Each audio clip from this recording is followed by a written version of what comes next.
Hey everybody, welcome to another Friday Night Movies. I'm Matt and I'm here along with... Completely redigitized and retextured Tristan. Oh, you got retextured. How cool.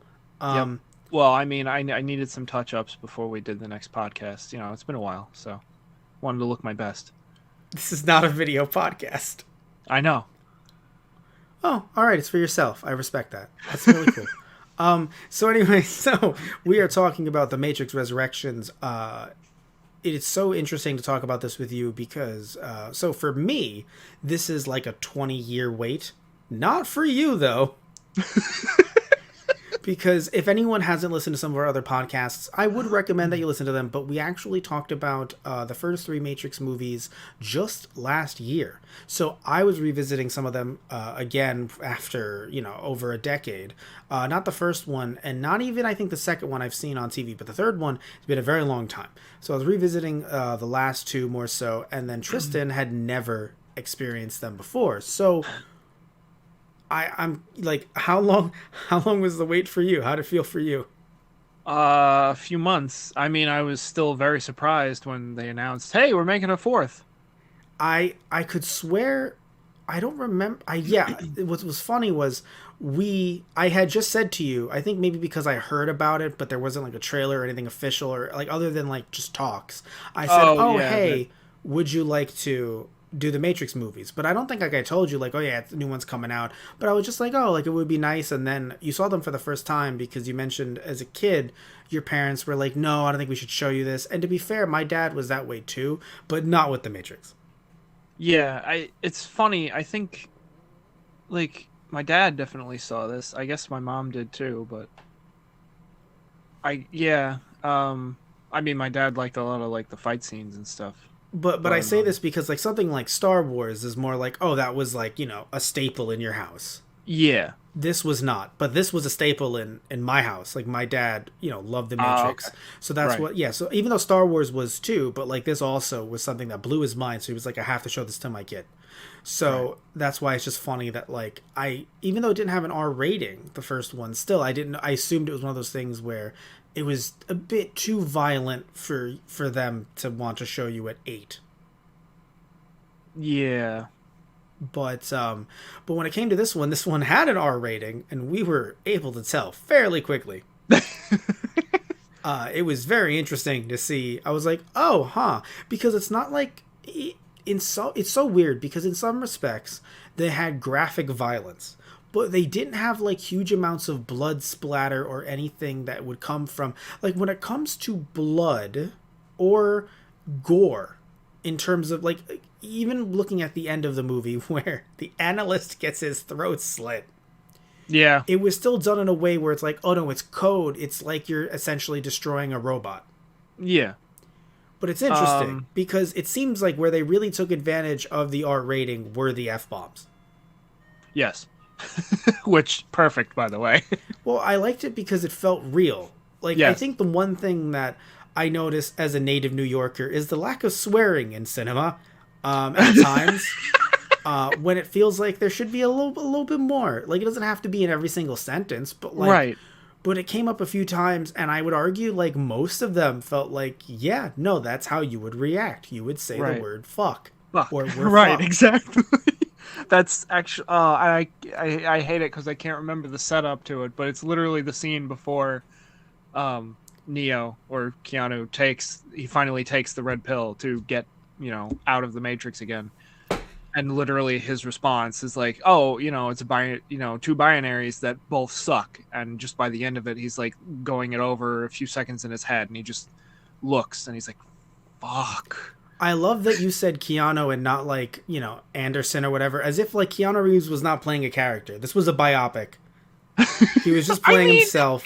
it's funny. It kind of almost feels like it. Well, he has this way of, I remember at the time people said he was a bad actor, but he has this way of feeling as an actor very relatable. So it does feel like it's kind of quote unquote him. I haven't seen Yeah. John Wick, so I don't know if it's a bit different from that. But seeing this movie in particular, he does have this very natural vibe to him, and I think the reason why it worked that way in this film is because really in this film he was not playing Neo. arguably. He was playing Thomas Anderson. Yeah. And the reason why I feel like that's an interesting juxtaposition, where in the first film, he's playing a character who's like, oh, I'm discovering who I am for the first time, who I really am, where I really belong. But he still, there's a certain, I guess, vulnerability that he comes to that I would feel that he's even more vulnerable, arguably, in Resurrections than he was in the first film. Yeah. Because he's an older man, Right. technically, because Yeah. in the first film he's a guy I would argue in his 20s, maybe early 30s in the first film. Probably somewhere in there. Yeah. Late 20s, early 30s. In this movie he's in his 50s, early, he looked significantly older. Yeah. In, like, you know, the quote-unquote DPI settings and everything, not like the actual, like, I'm not like, yo, Keanu, man, you fucking look, no, like the actual, like, the stand-in actor they used because they quote-unquote edited his DPI, Right. Yeah. looked significantly older. And so they were like, you look younger because we can see the real you don't look like, you barely have aged. But it's been 20 years since I've been back in. Ha! Nope, it's been more like 60. Which I think was also interesting too, because we are under the impression, I think it was one of those things that, like, they could have, I'm happy they didn't, like, save it to the end or something, because the way that I feel about this movie is, I enjoyed the movie just overall, but what I really enjoy is it didn't feel like they were holding anything back. To me, it did not feel like this movie was like, well, we have to make a trilogy, so let's cut out some stuff that we'll explain later. It seemed like they explained enough that if there's never a fifth and sixth movie, I feel like this is another kind of beginning of an end kind of thing. Yeah. That everything was wrapped up in a way that I'm like, okay, cool. And I say that because they could have easily dropped the 60-year thing as like a huge, big thing that we have to digest at the end of the movie. But no, they dropped it like spank in the middle, just as like, hey, let's, because it really throws you off, because I don't know about you, but I came into this thinking, yes, this is 20 years in the future. Right. And it's like, no, technically it's 60. Yeah. At least for everyone outside the Matrix. But within the Right. Matrix, they've been rebooting that shit constantly. Yeah. Because they keep on fucking up. We rebooted that shit and it's time for 2.0 to launch. No. They were like it. No, what I'm saying is I believe they were at later .0s, because the way the analyst describes it is every single time we had you and Trinity together. Oh, right, yeah, that we kept you, if we put you too close together, bad things happen. Mm-hmm. Oh, so, you mean like we almost got out? Yeah, you almost fucking got out. Let me finish my story. Slow it. He's Keanu's, just Neo. So yours. Yes. I know what you're going to say. Yes, almost got out. Because he had him slow down during the bullet time thing. And also, by the way, thing is, I used you against you. And I have to say, I really enjoyed the character of the analyst, Neil Patrick Harris, amazing actor. And the reason why I enjoyed it, and I have to say, I'm very confused at some of the negative reaction online. I think that there's nothing wrong with disliking this movie. You can totally dislike this movie. There's nothing, I'm not going to sit here and be like, you can't, but you have to like it. But what confuses me is that there are some people that said, oh, this is a bad movie because it went woke. Bugs has blue hair, and that's an SJW thing. And my brain broke a little. No, it really did. And the reason why it did, I had to like get in there, put it back together. I had to like stick both fingers in both sides of my ears to kind of put it back together. Oh, it was rough. My God, Matt. What? I have red hair. Does that... Oh, God, does that mean I'm woke, too? I mean, you are broke, so maybe. Go woke, go broke. You might actually... I'm sorry to tell you this. We have to break the news to him. No, Ah, shit. Did I take the wrong pill? I just took them both. I was like, let's see what happens. Just fuck it. Took them both. Let's see what happens. You're not supposed to do that. Oh. I don't think anyone's ever done that before. Oh, well. We're going to have some fun tonight. Yeah. So the point is that... I was confused because really there's parts of this movie that I feel are actually calling out the left and how language is used and how it can be used to gaslight people. Look at the analyst and how he consistently uses language that you would see used in a place of what is supposed to be love and oh, it's okay, we're in a safe space, all the while manipulating Neo using that language.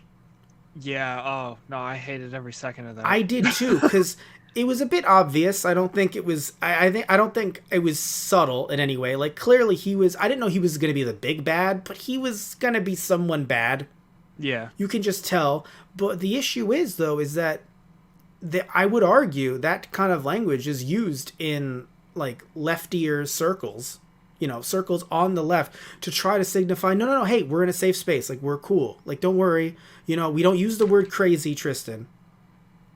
But Then the way well, no, then what would I call myself? exactly. But like, but that's the thing. Like it's like the idea of, and I've heard about this happening online where someone was like, I was so pissed once because I was telling a story about how I was homeless. And someone who works with people that are homeless interrupted me and said, actually, it's houseless, which is the correct term now. But that's used in spaces to talk about people who are without houses, not to fucking correct people who have been without homes. Right. Yeah. So it's kind of using language without even meaning to in an oppressive way, in a way that actually puts down the people that you're trying to lift up. And so being used in this way to suppress Neo and to put him down and to just I use the term gaslight, sadly it's been used very poorly on the internet and wrong. Right. Like if Tristan disagrees with me right now, he's not gaslighting me, he's just not as smart as I am. I'm kidding, I love you. Oh, well, I see how that one worked out. Cool. All right. And if Tristan is beating the shit out of me to a bloody pulp, it's not gaslighting. It's just No, it's fine. I'll just leave you in the pod next time. It's just survival of the fittest. Just beating me up. No, but like for real though, all jokes aside, like I love how Matt didn't say anything about that. What do you mean next time? I took both pills. I know what I'm getting into. You are simultaneously in the pod and out of the pod at the same time, Mr. Barrero. Oh, Jesus Christ. All I know is this much, right? I'm seriously, all jokes aside, when you look at how language is used in this, not just by the way by the analyst, but even by the tech dude bros in, creating no, but not in the company in Deus Ex Machina, which by the way, fucking hilarious name of a company. But here's the thing. I'm not even talking about that one guy that was like, total MILF. Not even him. I'm not talking about him. Not that Maybe walking. You should go. No. Sorry. Best self. Yeah, no, not him. I'm referring to Jude. Yeah. Yeah, I'm referring, which Jude is short for Judas, and I was like, oh, he's gonna betray him. But I wasn't talking about that. I'm just talking about everyone else that's just like, oh, what the Matrix is, it's actually, and then breaking everything down in a way where it's just like talking about systems that have potentially never affected them in their lives with the amount of privilege they have to be in this company, blue skying this in this way over and over. Right. It's interesting that they would be the ones like, oh, it's actually meant to be a critique on capitalism, where like they are the ones benefiting. And I feel as if like arguably the most being in that San Fran bubble. Right. Yeah. But that's the interesting thing about it, is that to hear, oh, the problem is that it went woke. It's like you either didn't see the movie or for some reason you go, oh, Neo wasn't going around, I don't know, blowing people up and having sex with all the women. Well, then it went anyway, woke. I'll start blasting. That's not what Neo does. Like, right. He hasn't. It's very strange. I remember hearing online, I saw someone say that they didn't like that it was a love story, and I was like, you mean like the other Matrix films? Yeah, like that's always been at the core. Like aside from the powers and the fight scenes and all that, it's always been about two people finding each other and fighting for each other. I mean, Neo literally saw Trinity die after making her, like, she had an O face, and it was like, oh fuck, right, that's how she died. Like the visions that he had. That's literally what happened. Yes, I know. Did you forget? I forgot. Pepperidge Farms remembers. I only saw the movie once, all right, Matt? But yeah, you see what I'm saying though, all jokes aside, like it's very, like any critique that I've seen of the film, most of it has been very, very good. And I think, the good critique that I've seen is stuff like, when you look at, well, actually, I'll talk about one critique I have not seen that I was very curious, and I want to hear your take on it. The fact that they named the fucking phoenix, or the bird, Kujaku, which means phoenix in Japanese. That's Right. like some like 1990s shit. Like that's some shit that like a video game would do in the 90s. And no, that isn't part of the original Matrix, so it doesn't count. Neo didn't create the new Matrix. No, but like seriously, like that's some like weird like shit I would see in like a game made in America but trying to be Japanese like in the 90s. So it's weird to have that happen in a movie that came out in like 2021. Okay. Yeah. That was a little weird. That's just my critique. I'm not accusing Wachowski of being racist here, but I'm just saying that like that was just a weird thing. I was like, what, really? Like that just seemed like such a like a 30-year-old take with a character. Like, oh, even it means the same. Like she could have just named it Phoenix, but it's like no, we will name it Kujaku because inspired by Japanese. Was it like Japanese like lore? And it's like, was it really? I guess. I mean, it's not like it was. I don't know. It was very strange, and I thought that she called it a peacock. The new Oracle. Didn't she call it a peacock and not a phoenix? I don't remember them mentioning what type of bird. Just bird saved me. Or, well, no, like Kujaku's a friend. Right? Yes. Yeah. And what was interesting though is with the Flashes, she's a little girl from the first movie, at least character wise, which I was like, that is a weird cut. Like Neo met her in the train station in the first film. Yeah. That was a weird cut because like other cuts I expected, and I was like, not just with the trailer, but just like how they would connect and stuff. But like this one like really threw me off. I was like, wow, I was not expecting that kind of a connection because like the other connections make sense in the sense that he's reliving his life, he's having panic attacks but not really, he's trying to break free, he's noticing patterns because you're in the Matrix, you're gonna notice patterns, deja vu, Right. etc, etc. And even the patterns of you remind me of Smith, Agent Smith. I took a pause in my brain because every time I think of Smith, I think of him saying Mr. Anderson. So for years, my brain has autocorrected Smith, Agent Smith to Agent Smith to Mr. Anderson. Yes. But the point is that with Smith, that makes sense because he was Smith. So, but like in this case, it was so strange to have this kind of connection, even though I love the actress. So we had to pause for a quick sec. Yet again, this time I was actually looking to see if she's related to Deepak Chopra, only because my dad was a fan of his work back in the day. So I didn't know because her name is Priyanka Chopra Jonas. By the way, Jonas because yes, she's married to Nick Jonas. Of the Jonas Brothers, Tristan. Oh. Oh, right. No, it's really funny because, because I used to work I know with... who that is. I did it for the joke. Oh, okay. I didn't know that because we were a bit too old for the Jonas Brothers, but I had younger brothers, and I also used to work with teenagers as a debate coach, so because of that, I knew who the fuck the Jonas Brothers were. Right. So I'm like, yeah, I was like, for a second, I was like, oh, of course you don't know. And you're like, no, I do, gritting your teeth. Unfortunately, I do. But I've never heard their music. They could be amazing. I've just never cared. But the point is that I enjoyed her character. I just didn't expect it. The character of Bugs, not only did I really like her work as Bugs, you'd know her, sort of. You've seen her work before. Jessica Henwick? Yes. Oh, I didn't realize you'd pick her out. I also have the IMDb up. I came prepared. Okay, so we're both in an Mr. Anderson. We're both in an We're in an IMDb off right now. Yes. She was... It's who can type faster instead of bullet time where we're punching each other and blocking. It's just us typing on the keyboard.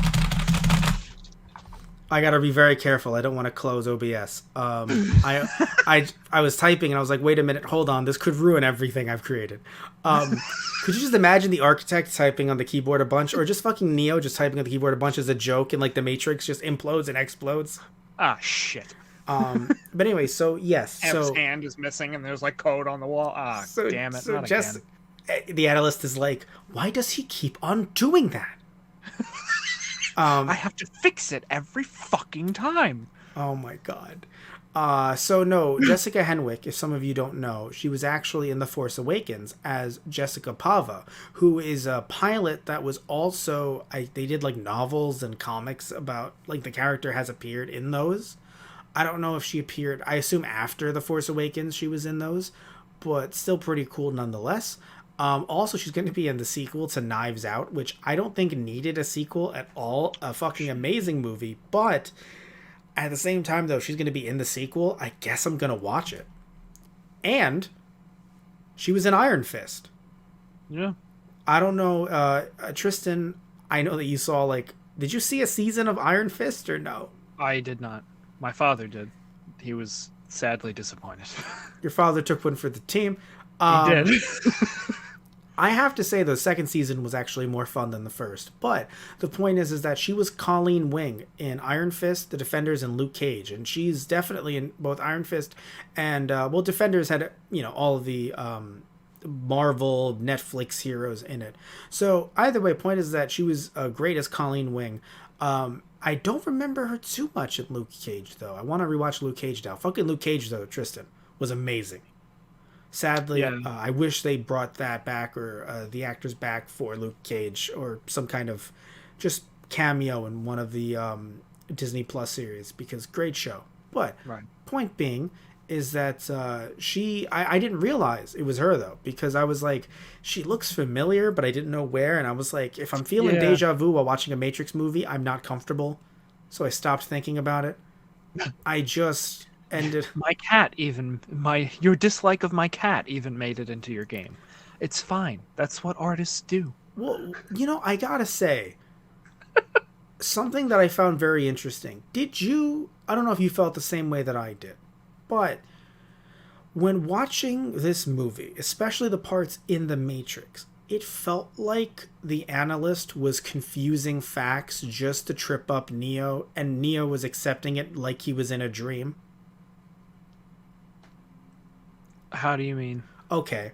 So when he says, look, you named her Trinity after Tiffany, I was like, because we actually, if anyone doesn't, y'all don't know this. So Tristan and I actually ended up watching this movie. So we both saw it twice. The second time, by our lonesomes, texting each other dumb shit throughout the movie. But the first time, you and I saw it the day after Christmas Day, just over the phone. We were just watching it like, yo. Yeah. And so the point is that I said this to you on the phone, but it was so late at night. It was like 2, 3 in the morning. I assume you'd forgotten. I was like, wait a minute. He said you made Tiffany and put her into the game. He didn't fucking know Tiffany's name before the game was released. Right, yeah. No, I did not pick up on that at all. Okay, so when he said that, See, and by the that way, was the funny part about watching this. Like, the first watch was just kind of, I guess, absorbing the story and just seeing how things went and getting wrapped up in the nostalgia and having fun with it. The second time was noticing, oh, wow, I'm getting smacked over the head with how hard, like, hey, you're in the Matrix, you dumbass. Well, yeah, another thing, too, I wanted to note is that what was funny is you just said nostalgia, even though you just started watching these movies, but it's because the first one, I would argue, is a very interesting time capsule to what life was in 99, 2000. Yeah. With the phone booths and everything else. We talked about this when we did the podcast on the first We don't movie, even have to use phone booths anymore. which I was like, good. You kind of needed to not. Right? Use them anymore. Could you imagine if they still had to run? Oh, I think we made a joke about that. Like, how are they gonna? They're not gonna be able to dial in. There's not gonna be any fucking phone booths around. I hope they figure that shit out. And then they explained it, and I was like, you know what? That's fair. But anyway, so my that was the first thing that I noticed, or at least the second thing. I don't know which order these came in, but one, it's funny that I'm talking about that when talking about the order that things came in. But the other one was, you just mentioned it. You made me think about it. When he mentioned his cat, I was like, wait, I thought the way they described it in the movie, I thought the therapist was a recent thing.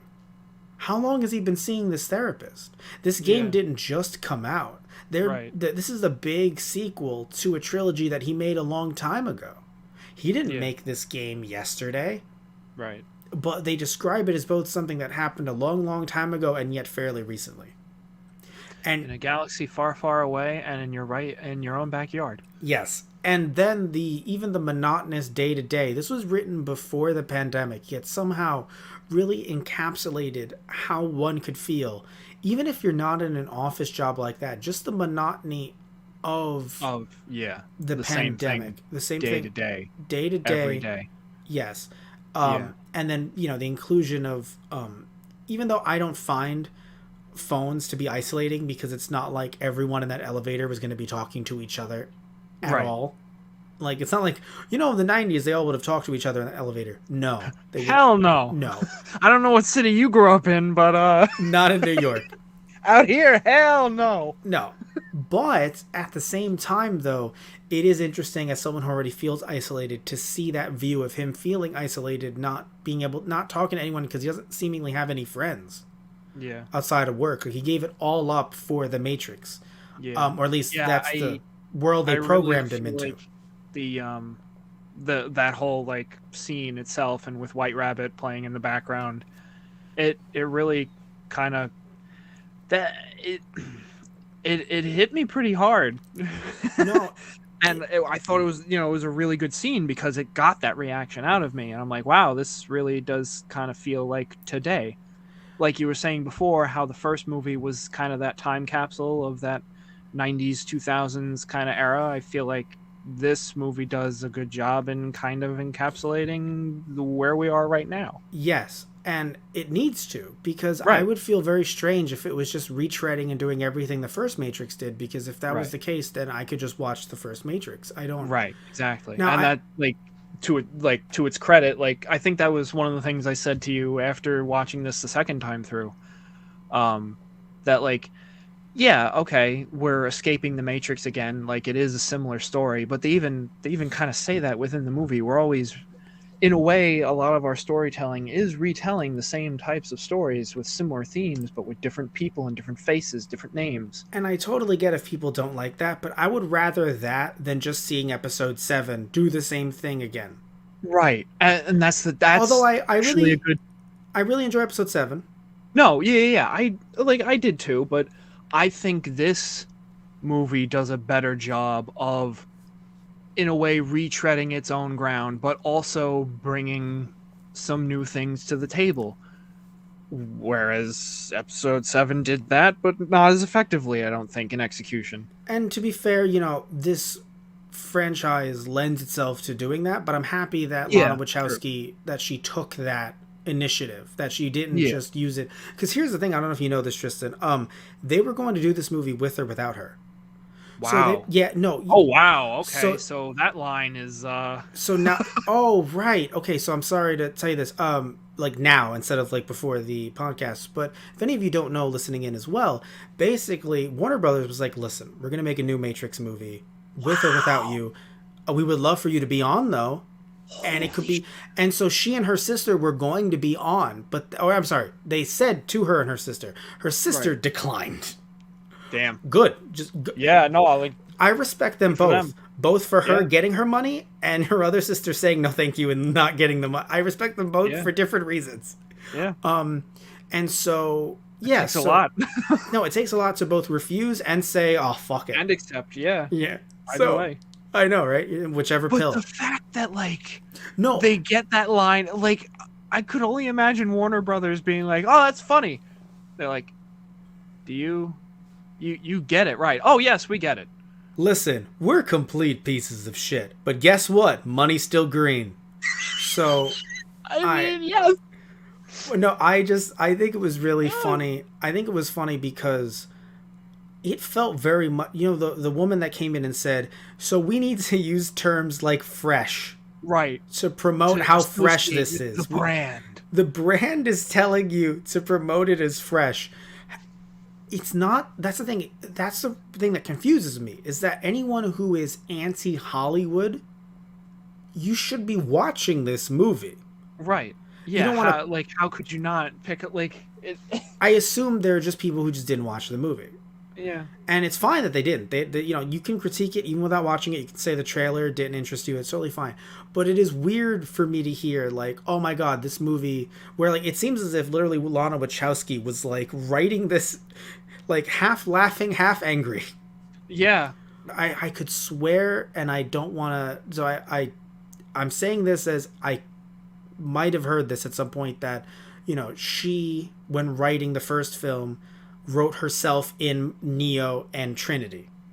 Right. I don't know if she's ever came out and said it or if it was said by her sister, because I forgot how much her sister played a role in the writing process with the original film, because they both directed it. I don't remember how much they played in the writing process, but my point is that it feels as if she also had herself a little bit in how it was literally like Neo is a person who is, or Thomas Anderson is a person who is being forced to write this, as you just said, wow, but not even forced to write this, literally portraying Warner Brothers.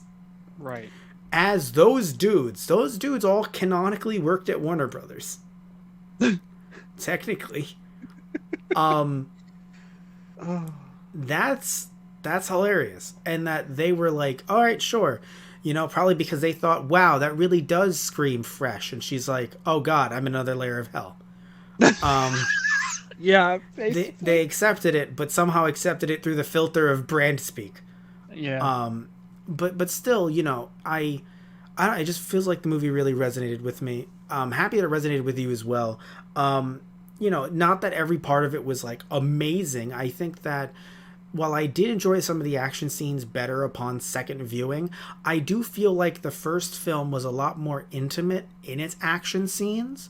Just as intimate as it was with the story, it was intimate with the action. And in this case, I'm not saying so. There was still, in my opinion, intimacy with with the love of Trinity and Neo.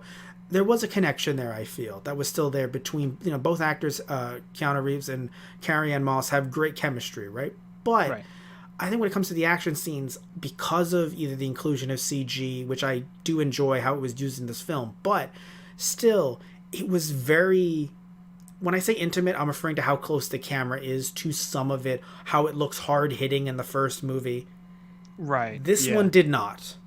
Well, yeah, and I felt that way too. And it's funny, after watching it, I saw a few clips of like them working with stunt work and everything, and like it's all still there, but obviously there's also, you know, people have obviously aged also since the first movie. Oh, that's the thing, I don't expect Keanu Reeves to be doing backflips, but at the same time, and like obviously there's still going to be, you know, stunt people involved as well, but like, yeah, sometimes you got to cut some of the punches and make it look like it hit harder than it actually did, because we don't want anyone to break anything on set. Of course, especially not during a pandemic. I could swear they filmed this during the pandemic, even though it was written before, but they filmed it during.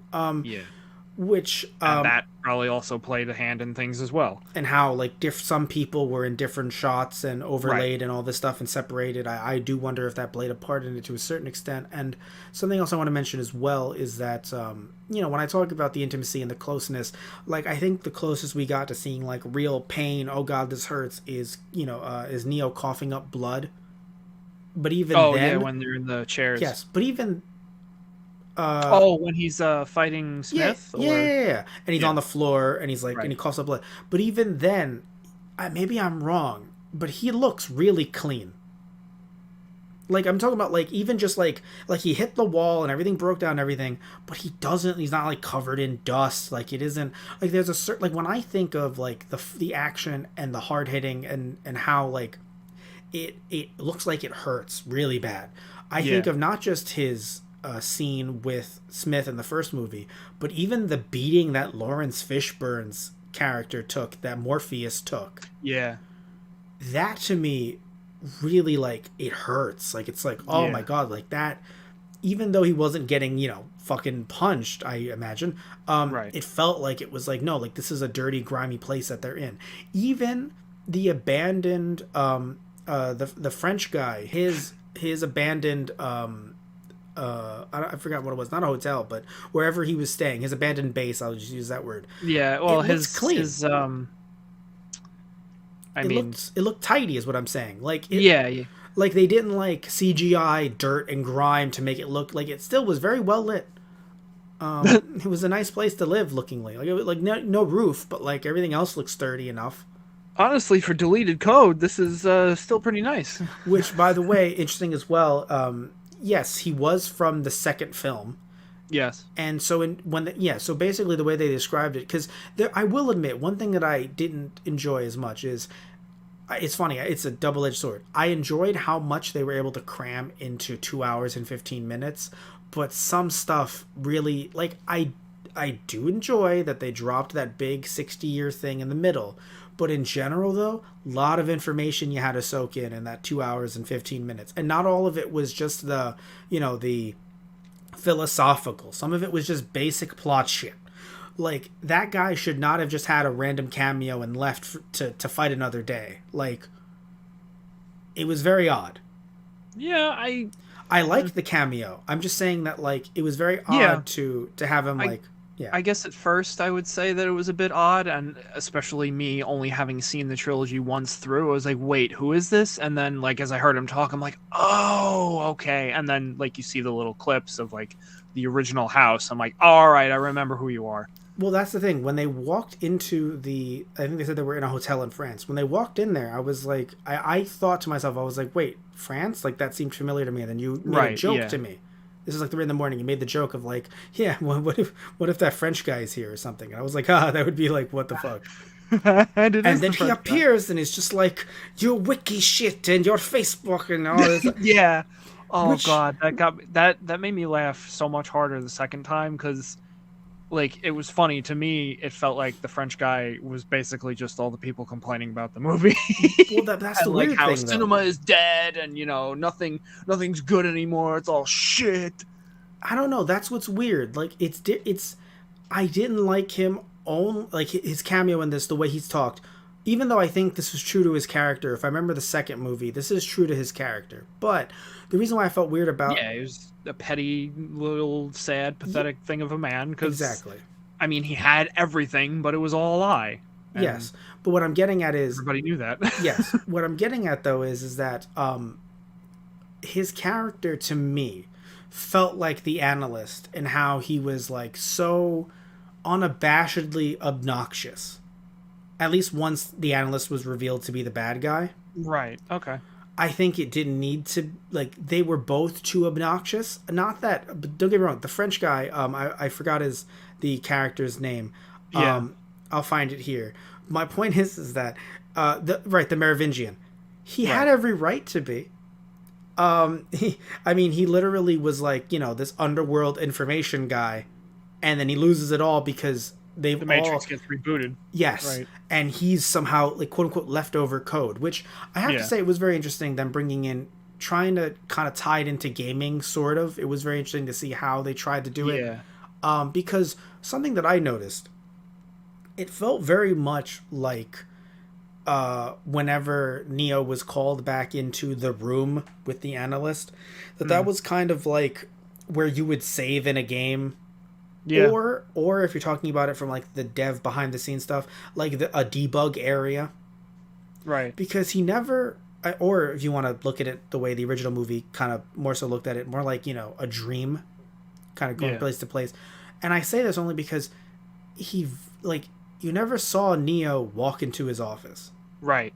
He always appeared there. Or it was as if he was remembering the scene that we just saw while he's sitting in his office. Exactly.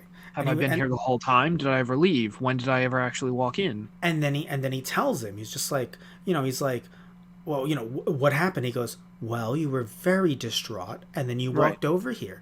And so what do you think you would see if you went back to your office right now?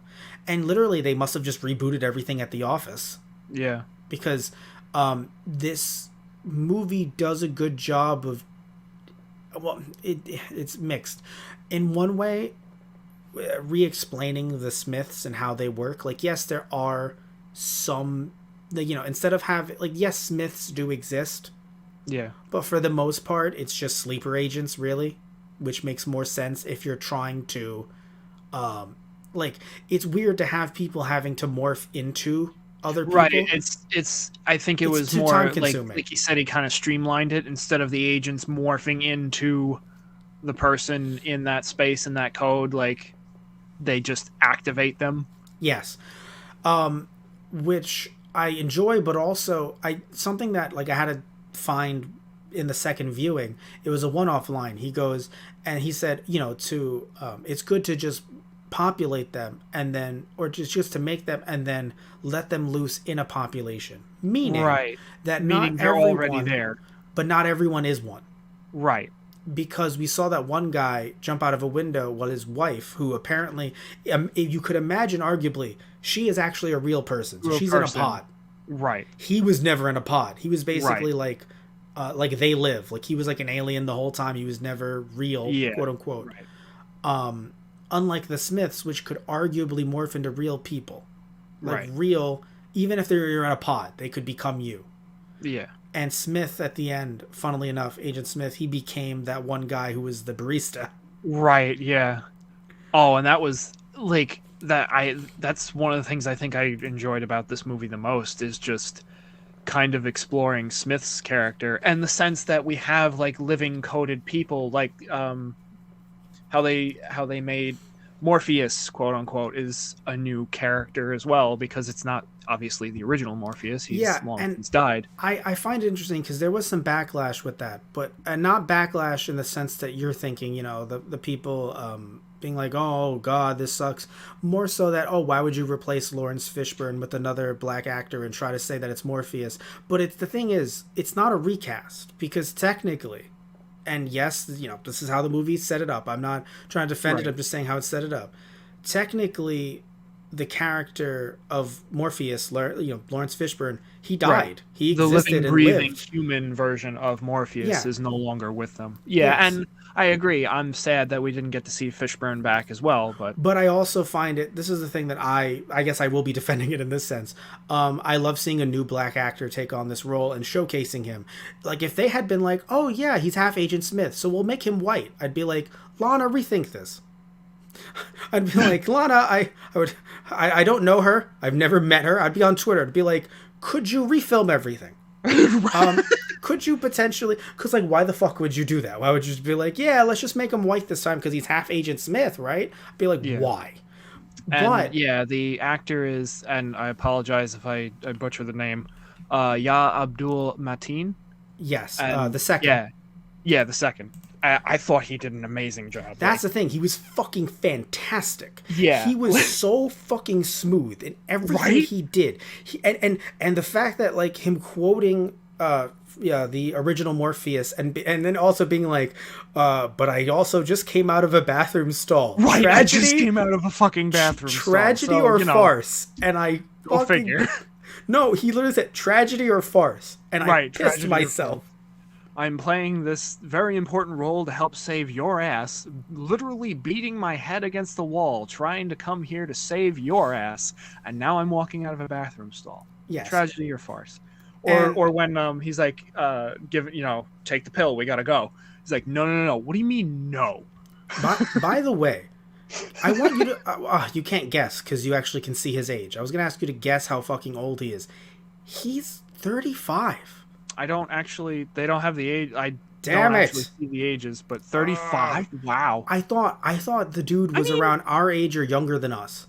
Oh, okay. I wouldn't have said that, no. Oh, okay. Like, now that you say it, 35 actually does seem like an appropriate age. Oh, he does not look... Like, not that 35 has a specific look, but he looks very young. Oh, yeah, no, I mean, shit. Basically everybody in this cast looks fucking amazing for their age. Yes. And so... What I want to talk about, interestingly enough, so you might not know this, or at least you will, since you're looking at the actual list of roles. But some other people might not know that he was in the 2017 Baywatch. So he did what he had to do. He was hired to be in a movie, and so he was Manta in Aquaman. So he was Black Manta, and in let me see here. Oh right. He's going to be Candyman in the new Candyman. So I've never seen Candyman before, but holy fuck, and I'm not saying the name a third time, but I know that fucking much. I need to now see this to see how much he took over this role and was brilliant with it. I gotta fucking see Candyman. And I don't really care too much about Aquaman in terms of the film. I like the character.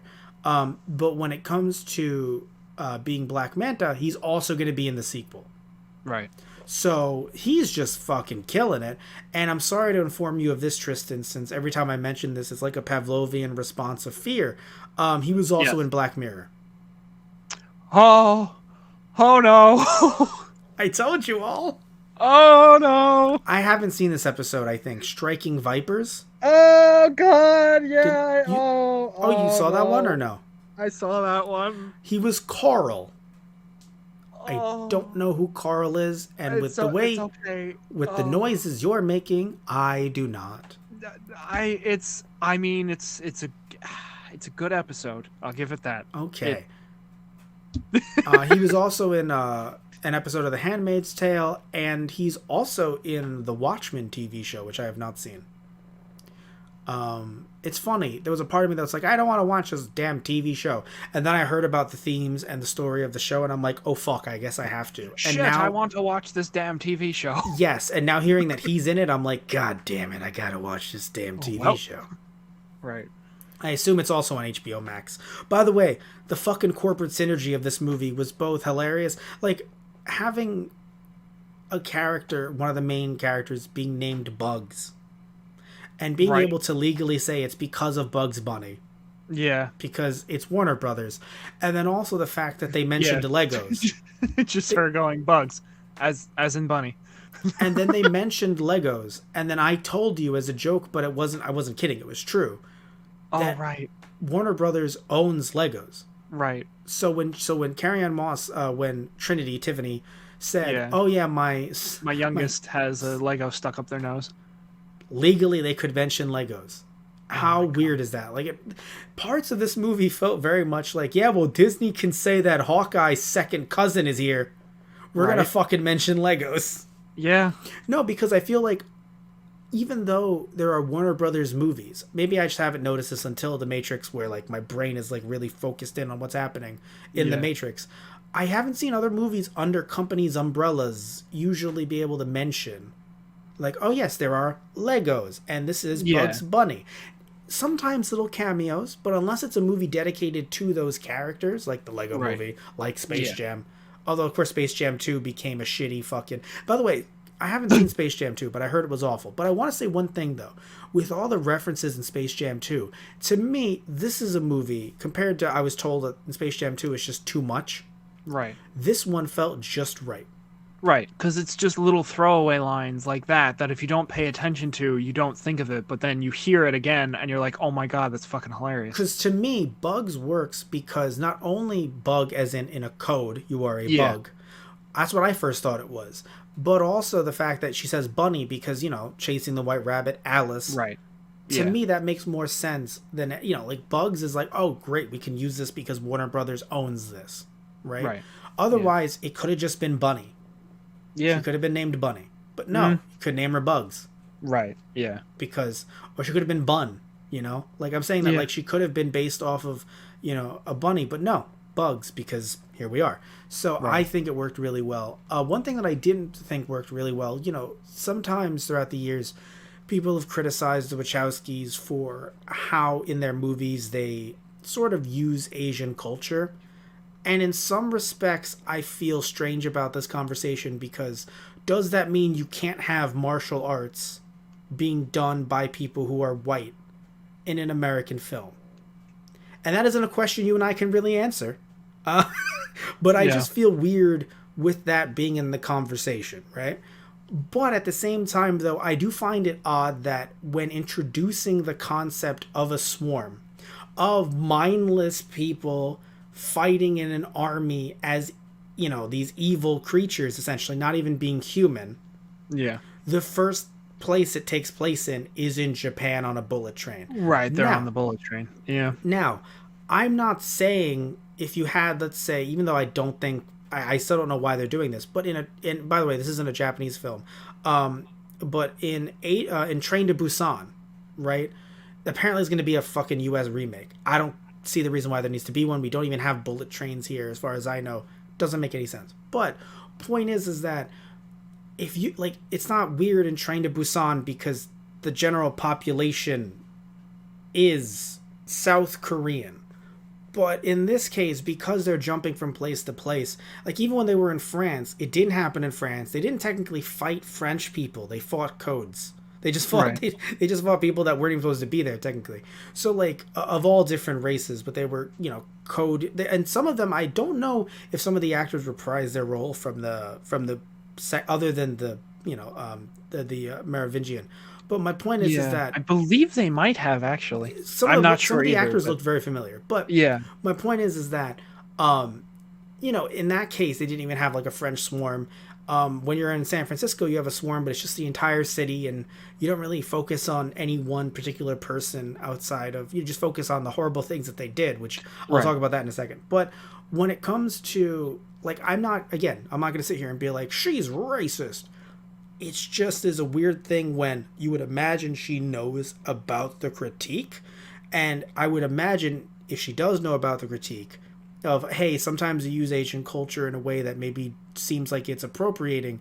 It's interesting, to say the least, that the first time we see this happening, it happens in Japan, as if she's like, well, it happened in Japan. That's a good thing, right? I'm showing Japan in a movie that, has a lot of influences in Japan and in China. Isn't it good that this is happening in Japan? It's like, yeah, but you turn them into mindless hordes.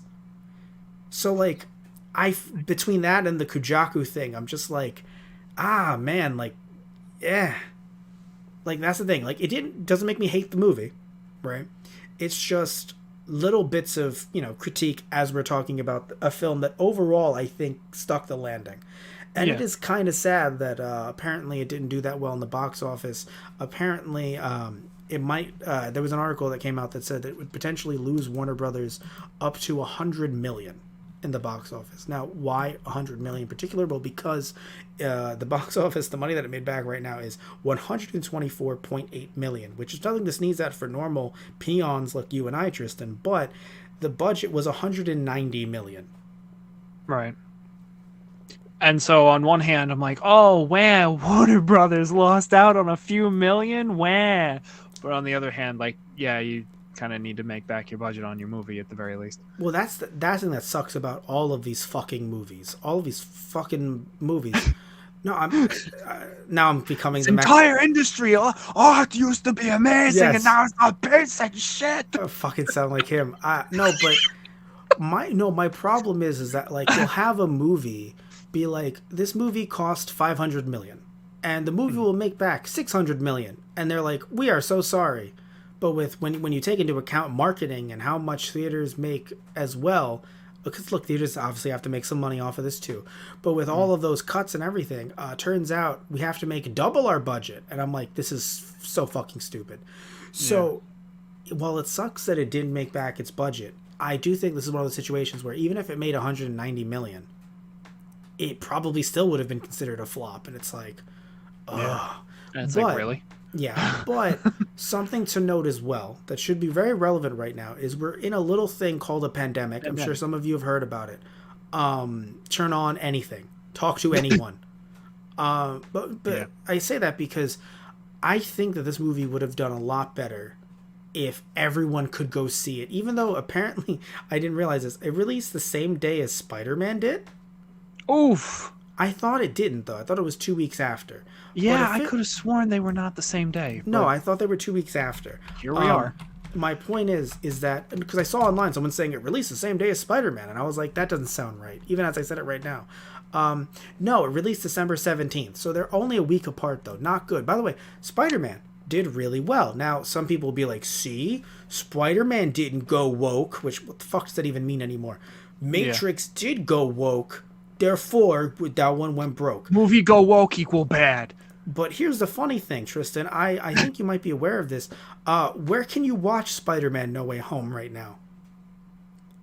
Only in the movie theaters. The theater. Yes. That was a rhetorical question. Thank you. Right.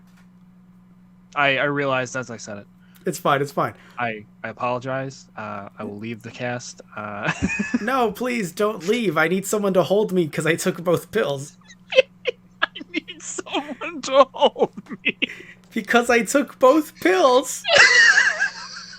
But seriously though, you can only get that movie in theaters right now. So if someone wants to, I don't think someone will want to go see Matrix Resurrections with their kids.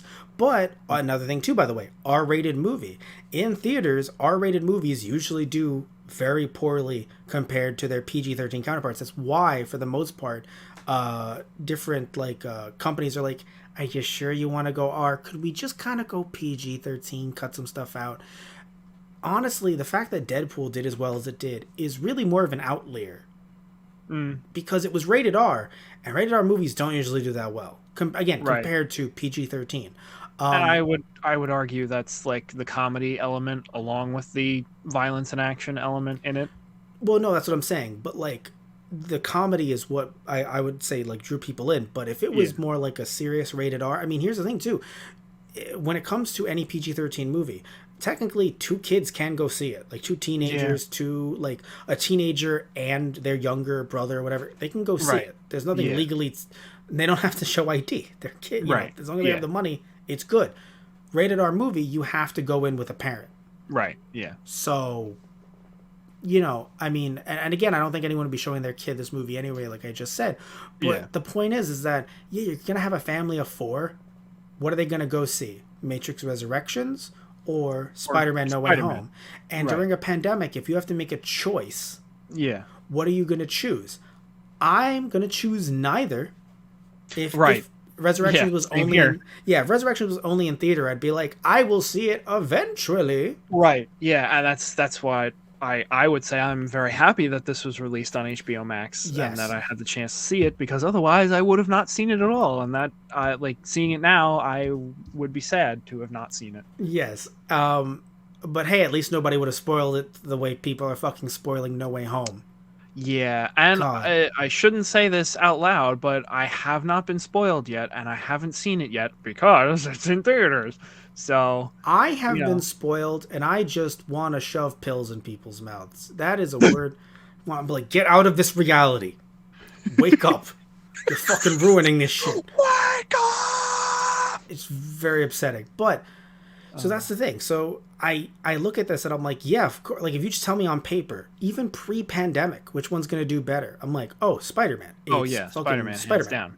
Right. Oh, and it's a crossover of kinds with a multiverse of sorts. Oh, gee, I wonder which one's gonna fucking do better. Right. But I do have to note that, we don't know if anyone subscribed. Like, you and I were already subscribed to this service, but we don't know if anyone was exclusively signing up just for this film. So I'm sure that's something that Warner Brothers could take into account. And they could be like, you know what, maybe for the next one, we go exclusively on HBO Max, or we, and we kind of lower the budget significantly. Or we realize, you know what, we can put this in theaters for a bit of a loss in the future, in a COVID-less future or low COVID future, when there's pills for it and stuff like that. Right. We could end up putting it in theaters, but mostly look at it as something that brings people back to HBO Max. Because I have no idea how many people, we don't have those numbers. That's the one issue with streaming, is that all of the numbers are in the companies or in the corporation's hands. People talk about, oh, what about the movies? What if we can never buy another movie again? There are other ways to find films. There are other ways. But, if it's on a streaming service, it's somewhere else. Wink. But the issue is that when it comes to knowing whether or not your favorite franchise or movie or TV show or whatever is going to do well, you have absolutely no fucking idea. Right. Like, we have no idea how well Hawkeye did. Yeah. Like, it was talked about a lot on social media, and so if they're using that as a metric, the way that apparently Netflix did a bit with their Marvel shows, then maybe it gets, I'm not saying it should get a second season, but maybe it does, or maybe those characters return in other shows, because again, it did very well, or it never does, and we have no fucking idea either way unless Marvel announces it. Right. So that's to me the bigger issue of putting this stuff on streaming services, is that we just have no idea how well it's doing, because it looks like on paper with the traditional method it ain't doing too hot. Yeah. Despite the fact that the movie was a lot of fun. I loved it as just a huge meta wrap up of trying to be itself, trying to be what the Matrix was, while also trying to break out of that mold. And Yeah. I said it before, and I want to hear your thoughts on it. I felt like, this was really a different Neo, Yes, definitely. and I liked that. Because I would like we could have just continued with after the fourth one, but the way they or the third one, but the way they wrapped it up, you kind of have to reboot, in my opinion. Like, what do you do? Like, actually, for 20 years, you haven't seen it, but Neo has been fighting in the Matrix Wars. You just haven't seen it because we haven't made a movie about it. Right. But he's been fighting for 20 years, and he's amazing. Yeah. Like, really? Like, I don't know. Like, I feel like there's just this weird fantasy, and I'm sorry to do this because I'm going to mention one of your favorite franchises while doing this, but there's this weird fantasy of, like, we haven't been seeing this character for 20, 30, or 40 years, but damn it, they better have been cool the whole time. Otherwise, I just don't know. Are you adding Star Wars right now? Yeah. No, it's okay. I get it. Because here's the thing. The books and the games and the comics all still exist. Yes, Disney did a little bit of a retconny-wani, but they still exist. Right. In this case, yeah, sure, it does suck that there was nothing Matrixy other than that MMO in between, and that MMO is very not canon now, I think. I think, anyway. But, so that does suck, don't get me wrong. But, at the same time, yeah, I feel as if when it comes to waiting this long in between both, what were you going to do after the third movie where Neo sacrifices himself? What were you going to do? Like, actually, he was A-okay, and he flew away. That's Neo. Right. Like, what the fuck are you going to do? Yeah, I mean... He has laser eyes now. Like, what the fuck are you going to do? Yeah, they literally die in that crash at the end of the third. Like, the analyst talks about, I literally had to rebuild you guys. It was like refinancing a house, but twice as expensive, and it took 4 times as long. Sucked. It's like, we literally died and went through hell. And, like, that was another... That threw me back into, like, the other 3 movies. Just that hellish scene of seeing them being rebuilt, like, piece by piece. Like, putting their flesh back together. That was actually perfect. I was like, oh, Jesus Christ. Like, I have to say, so actually I will give this film props twice.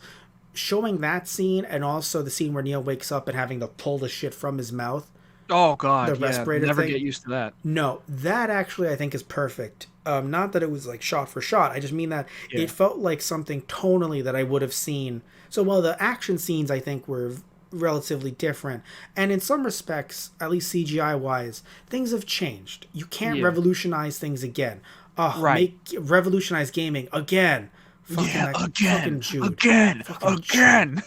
But at the same time though, like, you really can't do it again. You already broke it the first time. You can't break it again. So I'm happy that they kind of went a little what's the name of the movie? Inception a little bit. Because again, Inception building off of like what Matrix had done before it. Right. It went a little Inception with the rooms and you know, the gravity and everything. But at the same time though, feeling like again, they understood. If we're doing the bullet time thing, we can't just be slow with it now. Like, it has to be a little bit faster. And I know you prefer the slower bullet time, and I agree with you. But I still understand that, like, you can't do it again. You can't I mean, I thought it was interesting how the analyst spins it on Neo. It's like, I used your own power against you, and it's like, you don't have the power to do that anymore. Which is again another reference, in my opinion, to this idea of Lana Wachowski not having the power. Arguably, she could have said no, yes. But so what I mean having the power is, this franchise that you created, we'll do it without you. Right. And even that one line he said, the analyst literally said, sorry to tell you, but world still goes on when you're not in it. Right, yeah. And that's, like, that even still relates to the heroes of the story, too. Like, Neo and Trinity. Like, they did... and even when, you know, Neo gets out and he's like, you know, it feels like everything that we did amounted to nothing. And Bugs is like, no, it did. It may not feel like it to you, but to everybody else who's on the outside right now, it really did. And that's another beautiful piece. Like we could literally drag this on for another few hours about just the intricacies of each little piece of dialogue. but we're Not not. maybe not every single like line of dialogue, but there are I like will certain I scenes. will look up a transcript and I will talk about the most mundane shit beautifully. Yeah, fair enough. But But yeah, where Bugs is like, that's what the Matrix does. It takes the things that meant so much to us and just and weaponizes them and and turns them against us trivializes them. and trivializes them. Right. That's the word I was Both. looking for. No, but I think someone else said weaponize as well. But one thing that I want to mention as well that's very important is how, even though Neo changes the mind of Jada Pinkett Smith's character, which very happy to see her back. Her inclusion makes a fuck ton of sense. I'm so happy to see someone from Zion still Right. alive. Yeah. Um, Niobe, yes, the Niobe, character. thank you. Yeah. She had to put on 5 hours worth of makeup. That's how long it took her to Makeup. put on makeup Yeah. because she's older, but Damn. she's only 20 years older. Like Right. she's Yeah. playing someone who's 60 years older. So she was 20 as a character, Niobe. Now she's fucking 80. Yeah. But what I love is, even though Neo kind of proves her wrong and makes her rethink, here's the key. She rethinks the idea of having to fight for your freedom, but not that she should not be working with the Synthians, Right. formerly discussed as the machines. Right. And That's what I that love. was a new concept that I really love to Yes. see too. Like some of the machines in a way wake up and be like, "Hey, I don't want to be part of this military complex anymore." And you even see like the new Matrix is put into power because it's a new wave or grouping of machines saying, "Hey, we're going to do this better now." Yeah, And they fought go against... to war with each other and Yes. it's like, "Holy shit, all right, we're repeating the problems of the past." And that's what I find very interesting is that, yes, you could argue, but weren't they living in peace? Wasn't that good enough? You could argue they're not saving people, but people also have to choose whether or not they want to leave anyway. You Right. could have that discussion, but what I enjoy is, even with the idea of, you know what, no, we will fight instead, it is not at the... And hopefully, if there's a second or third movie in this trilogy, they would not have this be an issue. But it isn't saying, oh, yeah, so that means that we have to kill the people that we're working with, or the Synthians that we're working with now, because, I mean, they're not real people, they're just code. No. Right. It means, No. hey, let's all fight together to stop this Right. evil force that is the Matrix. We're That is stronger together than we are apart. exactly that. It's still there, and Right. I enjoy that camaraderie because... looking at the original Matrix through the lens of today, which you don't have to because it was something of its time. You don't have to, in my opinion, exclusively look at it through the lens of movies today, but it is a very us versus them mentality. In ways, some of what Morpheus said could be looked at as like, all right, I agree with you, but man, like, literally, like, Morpheus is like, if they haven't woken up yet, I mean, it sucks, but, they're part of the Matrix, so you gotta do what you gotta do. Right. It's like, whoa, okay.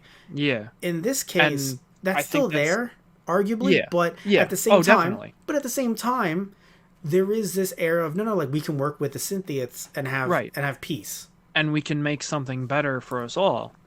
Like when they engineered the strawberry. Yeah, And that it's was like, the first thing that came to mind. Niobe just like, do you remember that shit we used to eat back in Zion? Tasted like rust. Yeah. Or this is a far cry from Dozer's paint stripper. Yes. That Yes. almost made me Also, cry. I want to mention that this movie was not just written by Alana Wachowski, also written by Dave Mitchell and Alexander Hammond. So more people on the writing staff, but she did direct it solely. So there's something to mention as well. So yeah, overall, we can talk about this movie for hours. I really enjoyed it. Just some little trivia that I didn't even know was a thing until we're talking about this right now. Tom Hardy apparently filmed an uncredited background cameo appearance, but it was cut. Huh. So very interesting. Although wait, are they saying it was cut? No, they never said it was cut. I don't know if they're saying that it was in the movie or not. The reason why, by the way, the Matrix Resurrections was filmed in San Francisco simultaneously while Sony ended up filming Venom: Let There Be Carnage in the same city. Because this version of Venom takes place in San Fran. So he was basically in the area. So he filmed a background cameo appearance. I don't know if that means he was in the film or not. Right. Because they are saying that funny.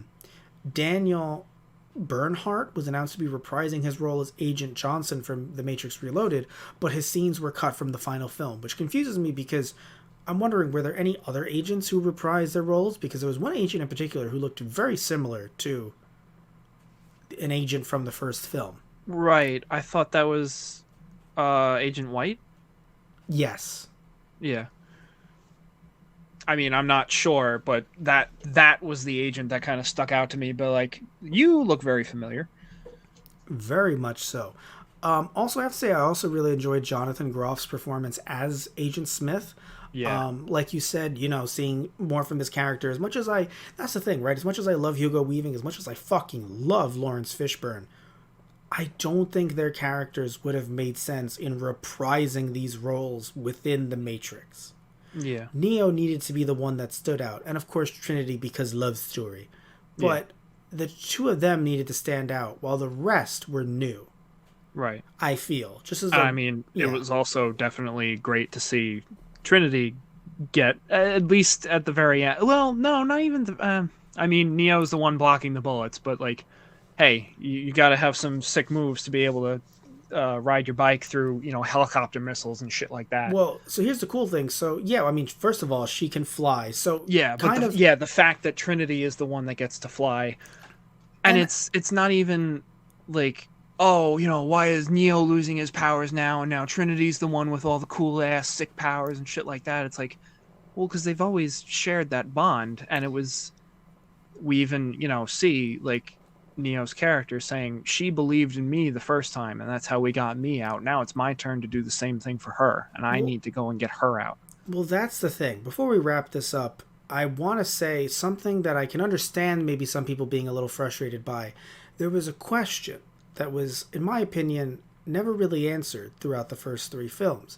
The question is Neo the one? Right, is Neo the one? And it became, in the first three films, really became more of, look, regardless of he is the one, if I, in this case being Neo, am the one or not, we got shit we got to do. Yeah. We have to do this regardless. So in a way, and it sucks that Morpheus isn't here to see it, in a way, he was wrong. Right. There is no one. There are two. Yeah. Well, there are two, Neo and Trinity. It's a pair. Right. That's what the analyst realizes in his infinite assholeness. Yeah. Right. That it takes the both of you. It's, the two of you separated are, not really anything special or significant, but the two of you together. And think about it. The first person Neo meets in the first film is Trinity. Yeah. So that's very important, even if this wasn't initially part of the plan and part of the answer to the question. It's nice to see the question answered, even if it's one that you don't like. I just like that it's, not you personally, but in general, I like it being answered, and I like it being, the power of love. Yeah. Because, this is what The Matrix always was, a love story. Everything else, I don't want to say it was all window dressing, but love was a key component. Right. Yeah, it's definitely a key element. Yes. And so I enjoyed that. Speaking of cool moves, I just enjoyed Trinity murdering the analyst twice. Yeah. Fucking kicks his jaw right off his face. She mentioned it earlier. She was like, I just wanted to kick because Chad, which, by the way, I love the hilarious shit like that of Chad, BT Dubs, the fact they used the word MILF in a Hollywood movie that wasn't like a raunchy comedy. I was like, what? Yeah. I was, excuse me? Yeah. I literally had the same reaction as Neo, like, you what now? Yes. And so, by the way, something really funny. So the guy that played Chad, which, by the way, his name is actually Chad. Oh my god. Chad Stahelski. He was also Keanu Reeves' stunt double. Holy shit. And he was the stunt coordinator for the previous films. Nice. Fucking great. So overall, obviously, as you can tell, really enjoyed the movie. Yeah. I hope there are more, even if there aren't. If they get, look, I just want to see, this to me is a good way to end it. I feel like answering the question and having an optimistic look of the future is good, and I enjoy that as a note, as a kind of a finale crescendo for this. But at the same time, though, if they want to make more and they can't in the budget really look at, oh, we're going to make them, live action. If they wanted to make them animated and have everyone voice over their characters, or just say we're going to have new actors coming in to voice them over in animated form. They're great actors, but they're not Keanu Reeves. It would suck because I love seeing them on screen and all work together. Yeah. But if they're going to continue the story, we've talked about this one before, I love the Animatrix. Yeah. So it's not like making something in one of the styles of animation they chose for the Animatrix, or even making a series of shorts for HBO Max would kill me. Right. Yeah, because I mean, I even said to you after watching it the second time, like, I would love to see Bugs and her crew, like she says, like, somewhere along the line, I think we gave up on saving people. I would love to see her and her crew going out to save people from the machine cities. I would love to see Smith's character in this one specifically explored more, because he's morphed, like, the difference between us, I think, Mr. Anderson, was that anyone could be you, but I could be anyone. The fact that he's like, he's still this pompous program asshole, but like the fact that he's like, I hate the analysts as much as you do. I want my power back. I want to be the one in control again. Like, oh yeah, thank you for reminding me. That was the one thing that threw me off, is that I understand not that his motivations are bad and not that Neo's motivations are bad, but it felt like the fight scene in the middle of the movie at the lair of the I always keep on having to pronounce the name, the Merovingian. The fight scene felt like it was a little forced, because it felt like you could have had Neo be like, then fine, then come with us, or the opposite, well then you come with me. But it turned into, well, we must fight and weaken ourselves to then fight the analyst. I mean, I feel like that's, like, they had that conversation, but Smith was like, you need to get out of here because you can't beat him. And Neo's like, well, I have to go save Trinity. You can have him. I don't care. Smith's like, well, you're going to get yourself killed, and that's just going to ruin things for me. And well, I'm not leaving without Trinity, so I guess we're just going to have to punch each other then. Okay, so I guess that's how... So I'm not saying that's a wrong interpretation. It's probably the right one. I'm just saying that my interpretation, which is probably the wrong one, was you could have just said, fine then, we'll do this together. And then Smith says, no. I detest you. And then punches him in the stomach. Right. Because it felt he was... I mean, that I feel like that would have been the alternate way of having that dialogue go, but it would have been, somebody's pride would have gotten in the way. Like, Neo's still the good guy, but, like, I don't think he's looking to work with Smith anytime soon. Yeah. And, like, Smith obviously is like, you meatbag, get out of my way. Oh, speaking of meatbags, I was very uncomfortable. And I mean very uncomfortable. And look, I've seen a lot of movies with gore and stuff, but I was very uncomfortable, maybe because also the lack of gore, with people just jumping out of windows and becoming bombs. Like, that was extremely unsettling. I'm not saying that you can't have unsettling things in the Matrix. Yeah, that was definitely for the shock value. But yeah, that was only, to me, that was like one step too far. In a series that has some, some stuff that makes you go, ooh, oh. While that exists, like, that was a bit too far for me, just seeing people, because the thing is, it's not like we just saw them drop, we saw them fall, and I was like, and I mean, like, they splat on the ground, and, like, they turn into code when they splat. So, like, no blood. In a way, it makes it creepier, and in that case, I like it. I like when blood isn't used, and it also makes it creepier. Right. But I was just not a fan of just seeing them fall to their death as, like, it's like a suicide. I was like, I agree. I'm not really big on, like, disaster movies and, like, copious amounts of death. I'm fine with it. Just in this case, the way it was done, it felt very much like, well, because they're robots, you can do anything to them. And, like, if it was robots, then they're robots. But, like, because they're humanoid, and that was like, it was just like, it's a bit too much for me. Right, and I feel like that's the analyst's mentality. Like, oh, I can do anything with them. They're just puppets to me. I don't care. Yes, and I've seen anime, like, you and I have seen Attack on Titan, and even then I'm like, no, Attack on Titan is less, to me, it's less impactful than that was. Because I would rather see someone get chewed and ripped in half than fall from a skyscraper and see the impact. We saw the impact on multiple people, and I was like, Yeah. That was rough. Like I'd rather see someone be chewed in half because they cut away at least to someone's shocked face. They don't like just show a dude chewing on a dude looking at you in the eye in the camera. They do cuts. In this case, they did some cuts, but sometimes they would do cuts just for a closer shot of the death. And I'm like, Yeah. why? Right. I'm like, Lana, why?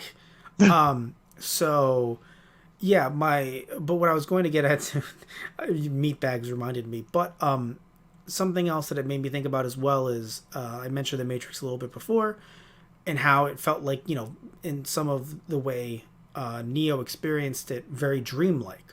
One thing that I felt very interesting, just like with some of the other movies, when you notice other parts of the Matrix and you kind of get out of the zone of where the game is actually happening, right? Where the actual Right. plot is happening, and you kind of zoom out, you start to see how things don't make sense. Right. Like how there was a giant sign of, it was like Anderson's, right? Yeah. And then it said something like, you can eat some good shit here. No one would put shit on a sign in the real world.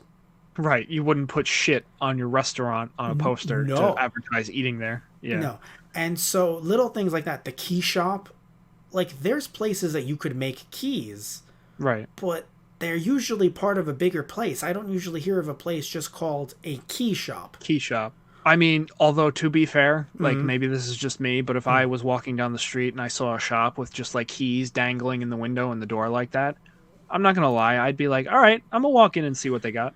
Yes, but then they'd also say, yeah, no, we also do this as well. We make keys, we make this. I've never heard of a place, and maybe they exist, and so, sorry, but I've never heard of a place that just makes keys and has my business is flourishing in San Francisco. What do you make? Yeah, Just keys. that's usually like that's a thing rolled into other like hardware stores at this point. Yeah. Yes. And then also the fact that Morpheus mentioned, and I never saw anyone there. So No one ever checked the key shop. and that's literally the key. That's the door Right. to Anderson's house, or his old home, like in code, Yep. where they Yeah, hid it his away. apartment Yeah, where they hid in the it away. Matrix. Yep. So, but when I talked about like noticing things being wrong, and look, I've never seen I never have seen someone try to walk, not even jump, just walk off of a building. But having Anderson, Neo, try to walk off of the building, the way everyone even reacted to it, like no one tried grabbing him, but everyone was like, all like, no, like you're the main character. We're all focused on you. Like everyone, like even the way Jude reacts and other people react to things. Oh, speaking of, during the moment when the quote unquote place was swatted, right? Yeah. When it was swatted, even though yes, they had, it's a movie, but the way it was done, it was so quick. Like, oh, I have a question. Well, don't worry, I'm an NPC who has an answer. Right. They all came one after another really quickly. Yeah. So, like, little things about the experience of the Matrix. I mean, literally, Neo's about to jump to see if he can fly, and then Jude immediately calls him. Yeah. Because, of course, he's a handler program. But still, even before I learned that he was a handler program, I was like, that's not right. Right. Why is he just immediately calling him? Yeah. Like, yeah, sure, coincidences happen in what we assume to be the real world that we live in right now. But still, like, throughout the movie, while he was in the Matrix, little things that I was just like, this doesn't add up. Right. Like, yeah. And it all and I feel like that was done on purpose. Of course. Yeah. Obviously. Yes, but it was still nice to see either way, like little things that I was just like, that doesn't seem like something. Yeah. Right. Someone It's would the little do. things that you don't really think about in the moment until you step back out of it and be like, oh, wait a minute. Exactly. But either way, let's just wrap it up there. You and I liked the movie. I think we Yeah. can easily say that. I think the best way for me to sum it up is just like for a fourth installment to a trilogy that, it ended fell off a little. 20 years ago now, almost roughly. And I don't believe the third was the best one. I'll just say that much. Yeah, like this was a damn good movie.